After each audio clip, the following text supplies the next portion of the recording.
Hey everyone.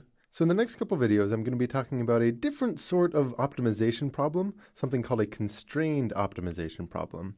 And an example of this is something where you might see, you might be asked to maximize some kind of multivariable function.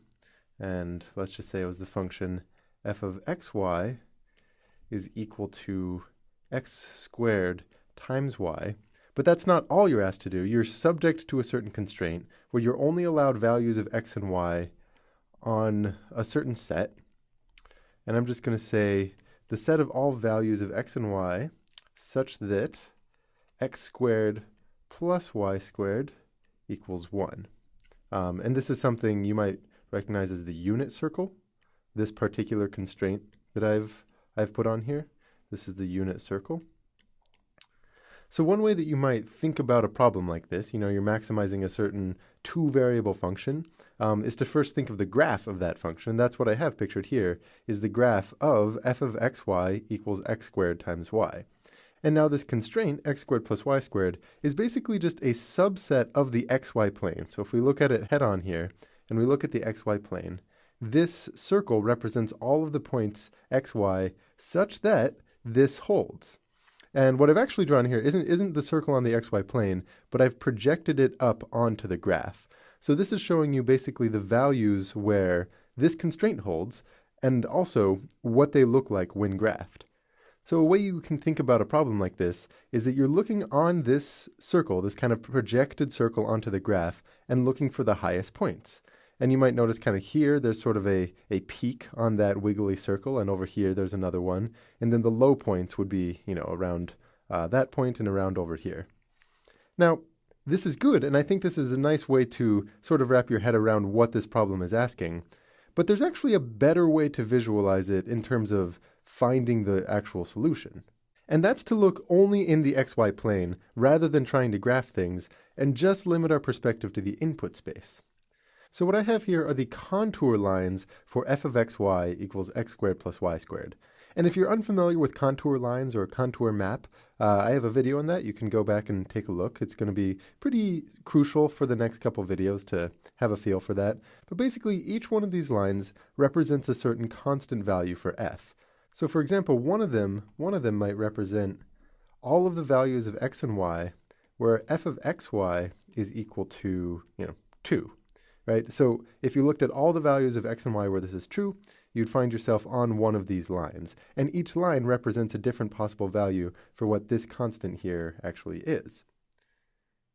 So what I'm going to do here is I'm actually going to just zoom in on one particular contour line, right? So this here is something that I'm going to vary, where I'm going to be able to change what the constant we're setting f equal to is, and look at how the contour line changes as a result.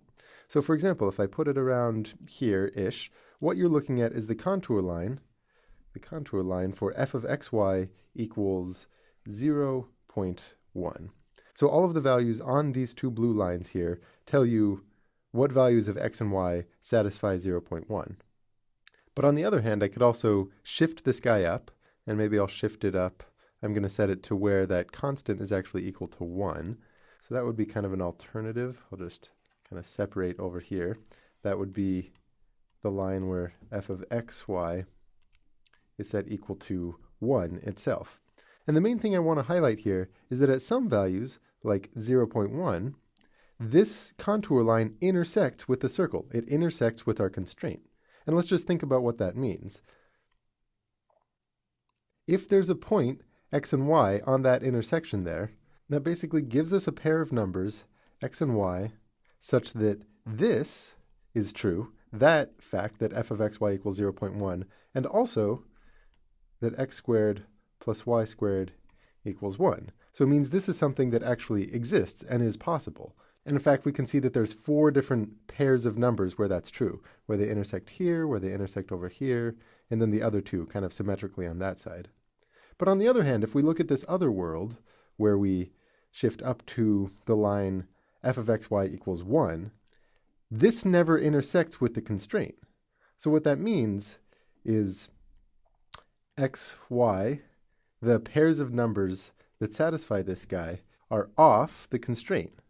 They're off of that circle x squared plus y squared equals 1. So what that tells us, as we try to maximize this function subject to this constraint, is that we can never get as high as 1. 0.1 would be achievable, and in fact, if we kind of go back to that and we look at 0.1, if I upped that value and changed it to the line where instead what you're looking at is 0.2, that's also possible because it intersects with the circle. And in fact, you could play around with it and increase it a little bit more. And if I go to 0.3 instead, I go over here and I say 0.3, that's also possible. And what we're basically trying to do is find the maximum value that we can put here. The maximum value so that if we look at the line that represents f of x, y equals that value, it still intersects with the circle. And the key here, the key observation, is that that maximum value happens when these guys are tangent. And in the next video, I'll start going into the details of how we can use that observation, this notion of tangency, to solve the problem, to find the actual value of x and y that maximizes this subject to the constraint. But in the interim, I kind of want you to mull on that and think a little bit about how you might use that. What does tangency mean here? How can you take advantage of certain other notions that we've learned about in multivariable calculus, like hint, hint, the gradient, to actually solve something like this? So with that, I will see you next video.